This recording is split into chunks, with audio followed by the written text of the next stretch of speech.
Assalamualaikum warahmatullahi wabarakatuh. Kembali lagi bersama aku Riana. Pada kesempatan kali ini kita akan membahas tentang asal-usul Dajjal.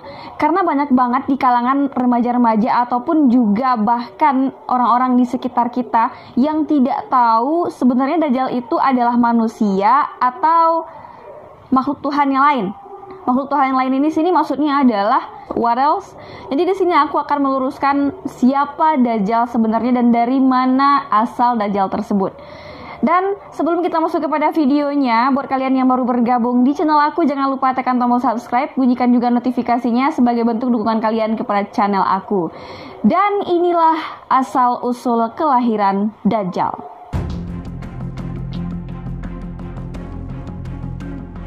Dajjal adalah seorang manusia pendusta dan penyebar fitnah terbesar yang lahir dari keturunan Yahudi atau Yahuza.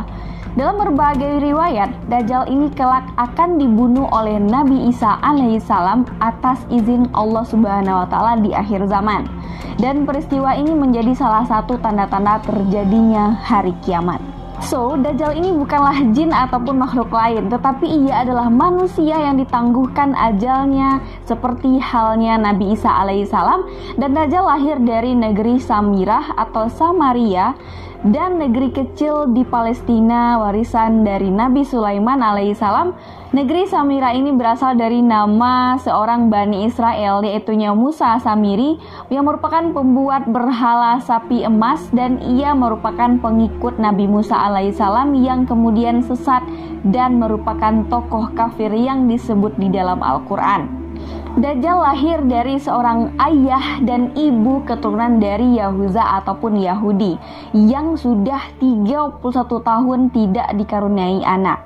Dan ketika lahir, Dajjal ini menjadi anak yang paling menyengsarakan kedua orang tuanya. Sebagaimana digambarkan oleh Rasulullah SAW, ayah dan ibu Dajjal itu melewati pernikahannya selama 30 tahun tanpa melahirkan satu anak pun. Ayah dan ibu Dajjal ini dilahirkan dari hasil perzinahan antar mahram atau sedarah. Dan adapun ciri-ciri dari ayah Dajjal ini adalah berbadan tinggi, gemuk, dan memiliki hidung seperti paruh burung. Wow, itu lumayan mancung loh, bukan lumayan banget mancungnya. Dan sedangkan ibunya berbadan gemuk, kedua tangannya itu panjang dan memiliki, mohon maaf, payudara yang lebih besar, yang sangat besar seperti itu.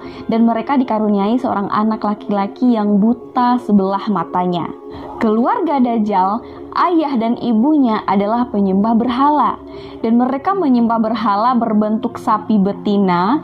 Dan menurut Dr. Isa Daud dalam bukunya yang berjudul Kemunculan Dajjal di Segitiga Bermuda, Dajjal lahir 100 tahun sebelum kelahiran Nabi Musa alaihissalam. Dan ada yang menyebutkan cikal bakal Dajjal tersebut lahir dari nama Musa Samiri yang merupakan si pembuat berhala sapi emas tadi. Sementara dalam buku Izharul Al-Masih Ad-Dajjal disebutkan bahwasanya Dajjal lahir dari hasil hubungan ketika ibunya sedang menstruasi atau sedang haid. Dan lalu terjadilah kehamilan sebagai pengaruh perbuatan iblis juga. Dikisahkan bahwasanya pada malam yang menakutkan diiringi dengan embusan angin yang hujan yang sangat lebat, pasangan suami istri itu mendengar suara dari patung sapi betina yang mereka anggap sebagai Tuhan mereka itu.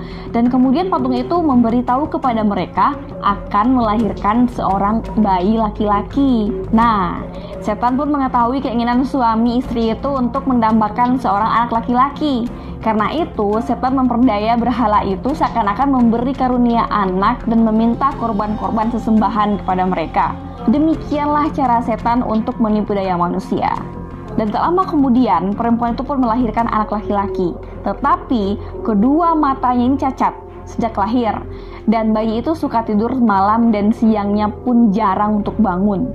Sejak kelahirannya itu, Dajjal tidak mau menyusu dengan ibunya dan ia selalu tertidur. Hingga mengakibatkan payudara ibunya itu mengalami pembengkakan hebat dan menimbulkan panas yang sangat luar biasa. Dan bahkan ketika itu 2 bulan kemudian ibunya meninggal dunia. Dan menginjak usia 5 tahun, Dajjal terbangun dan pada suatu malam ia merangkak menuju patung besar tempat pemujaan kerajaan. Nah, ketika itu ia mendekati patung besar tersebut secara diam-diam dan dia diam di pangkuan patung itu. Dan tak lama kemudian diadakanlah hari pemujaan patung tersebut dan dihadiri oleh kalangan kerajaan dan juga rakyatnya. Ketika acara pemujaan tersebut berlangsung, Raja mencium ada aroma yang tidak sedap dan ketika dilihat ternyata bayi Dajjal tersebut buang air besar dan kecil di atas patung yang mereka sembah. Akhirnya sang raja marah dan menghukum ayahnya karena ayahnya tersebut tidak membuktikan bahwa bayi Dajjal itu tersebut tidak sengaja ada di patung itu. Dan pada akhirnya ayahnya pun dibunuh oleh sang raja karena tidak dapat membuktikan kalau Dajjal bayi ini tidak bersalah. Dan kebetulan ayah Dajjal tersebut adalah tokoh paganis di kerajaan tersebut. Dan karena kedurhakaan kaum Samirah yang telah menyekutukan Allah dengan sembahan lain, maka Allah menghukum kaum tersebut dan menghancurkannya, tak bersisa kecuali Dajjal bayi tadi yang diselamatkan oleh malaikat dan ditempatkan di sebuah pulau dekat negeri Yaman yang pulau ini sekarang diberi nama dengan Pulau Socotra. Dan kenapa Allah masih selamatkan Dajjal? Yuk kita dengar ceritanya sampai akhir. Nah, sejak usia 5 tahun sampai 100 tahun Dajjal ini tinggal di pulau tersebut guys. Dan tidak ada pekerjaan lain selain makan dan tidur. Dan ia hanya ditemani oleh seekor binatang berbulu yang tidak jelas dari mana mukanya. Dan binatang itu diberi nama dengan Al-Jassasah yang bisa berbicara layaknya manusia. Dan pulau itu berukuran kecil bagaikan tumpukan bebatuan. Dan pulau itu terpisah dari gugusan pulau-pulau yang banyak jumlahnya. Sepanjang hari dan bahkan sepanjang tahun, si Dajjal tuh selalu tidur guys.